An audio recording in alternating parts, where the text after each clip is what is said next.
일본 정부가 올해 방위백서에서도 독도가 일본의 고유 영토라고 주장했습니다. 이런 억지 주장은 21년째 반복되고 있는데 이번엔 어린이용 백서까지 직접 책으로 만들어서 초등학교에 배포하기 시작했습니다. 먼저 문준모 특파원 리포트부터 보시겠습니다. 일본 정부가 이시바 총리 주재로 열린 가기에서 올해 방위백서를 채택했습니다. 지난해에 이어 한국은 파트너로서 협력해야 할 중요한 이웃나라라고 평가했지만 독도에 대해선 21년째 같은 억지 주장을 이어갔습니다. 일본 고유 영토인 북방 영토와 다케시마 영토 문제가 여전히 미해결 상태로 존재한다며 일본 주변 안전보장 환경이란 지도에서 다케시마를 둘러싼 영토 문제가 있다고 표기했습니다. 일본 자위대의 경계 감시 범위를 표시한 지도에도 독도 주변을 파란 실선으로 구분해 일본 영해에 속한다는 주장을 강조했습니다. 내용은 지난해와 대동소이하지만 이번엔 미래 세대의 방위백서의 이념을 확산하겠다는 의도를 노골적으로 나타냈습니다. 2021년부터 온라인으로만 공개하던 어린이용 방위백서를 책으로 출간해 일선 초등학교까지 배포하기 시작한 겁니다. 将来を担う小中学校生の皆さんにも我が国防衛の入門書となる日本の防衛も同時に公表いたしました。 어린이용 백서에는 독도는 일본 고유 영토라는 설명은 빠졌지만 지도에는 다케시마라는 지명으로 독도를 일본 영토에 넣었습니다. 외교부는 대변인 논평을 통해 독도는 역사적, 지리적, 국제법적으로 명백한 우리 고유 영토라며 부당한 영유권 주장을 즉각 철회하라고 촉구했습니다. 외교부와 국방부는 주한 일본 대사관 정무공사와 방위 주재관을 각각 불러 항의의 뜻을 전달했습니다.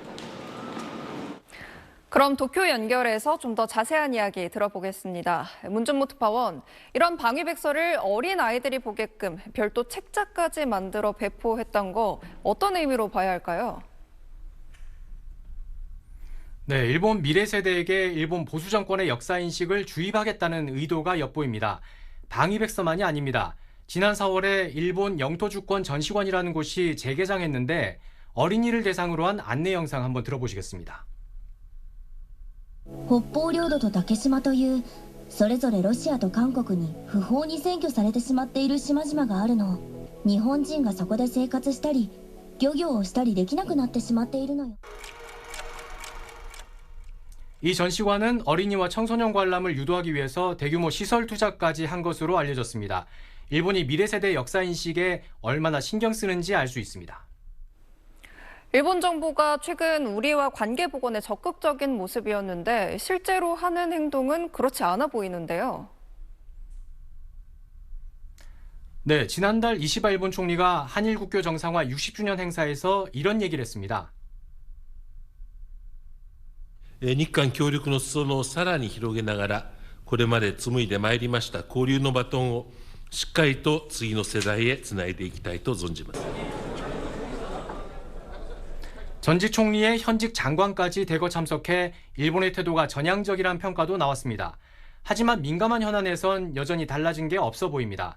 일본 정부는 군함도를 세계 유산으로 등재하면서 조선인 강제 노동을 설명하겠다고 했지만 약속을 지키지 않고 있습니다. 이 문제를 유네스코 정식 안건으로 채택하려던 우리 정부의 시도도 표결 끝에 무산됐습니다. 과거사 문제와 한일 협력을 분리 대응한다는 게 우리 정부 입장이지만 갈등이 쌓이다 보면 협력 차질도 불가피합니다.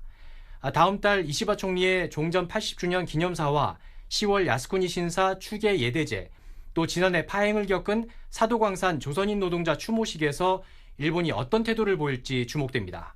지금까지 도쿄였습니다.